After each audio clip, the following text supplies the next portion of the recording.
My teacher and colleague, Rabbi Mark Borvitz, who for many years ran Beit Tshuva, a Jewish recovery center in Los Angeles, jokes that he is the only rabbi to have gone to prison before he became a rabbi.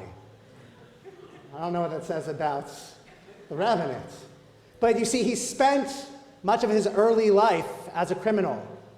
He writes in his book, The Holy Thief, that he grew up as a teenager without parents to guide him, and he was really protected by the mob. He was a runner for the mob. And he went on to live a life as a young adult as a con man. He talks about how he had a God-shaped hole in his heart. And so, throughout the many addictions that he suffered from, he tried to fill that hole. He first filled it with sex, and then with drugs, and then with alcohol, and with crime. But he eventually realized that the only thing that can fill a God-shaped hole is God.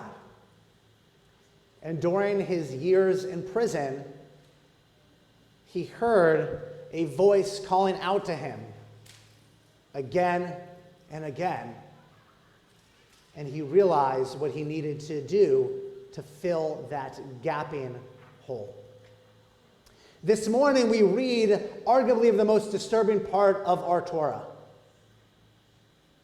For any parents in this room, you get a chill down your spine when you read of the possibility of a parent being willing to sacrifice their own child out of faith and devotion and commitment or supposed understanding of what that faith is supposed to be. But when rabbis struggle to understand why we read this text this morning, many conclude that it's simply because of what happens at the very end. Abraham takes his son Isaac up this mountain, bounds him up, sharpens his knife, and with knife in hand, an angel calls out to him. And so at the very last minute, instead of sacrificing his son, his eyes fell upon a ram caught in the thickets by its horn, and he slaughters the ram instead. And from that, we use the ram's horn as our shofar blasts, for our trumpet calls to announce the new year. It seems like quite a stretch, because we slaughter a ram instead of our child. We read this text this morning.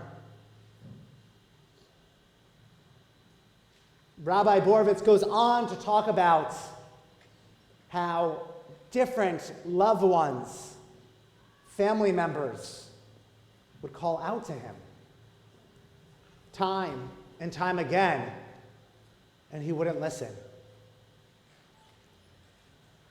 His own brother was a well-established rabbi at the time, and he wouldn't listen.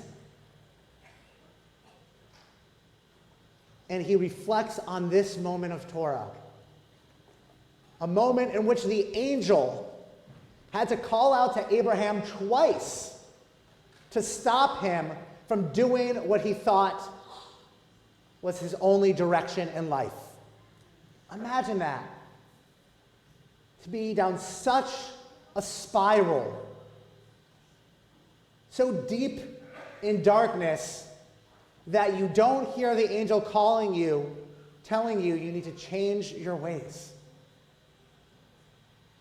That you have your child bound up with a knife in hand. He said, finally, the angel's voice was loud enough for him to hear that call. Well, God willing, we haven't experienced that life of trial and tribulations, such an extreme need for tshuva, as Rabbi Borovitz describes in his own accounting of his own self. We are all guilty of ignoring that call, that angel's voice, so determined that we think we know what is right. And we think it's impossible we could have wronged another. That we ignore the angel that calls out to us, when it speaks to us, when the angel screams at us to become more aware of our actions and the impact and consequence of those actions on others. And so the lesson from this morning's Torah reading is not about slaughtering a ram and using that ram's horn as a shofar. Instead, the lesson is more personal. It's a reminder that we need to listen more. That's the first step of tshuva. That we need to listen how we have hurt and harmed, even when we don't think or realize we could have possibly done so. Begins with listening to the voice of the angel, to the voice of the angels all around us. Then and only then can we genuinely and authentically return to a clean slate and a fresh start. Shana Tova.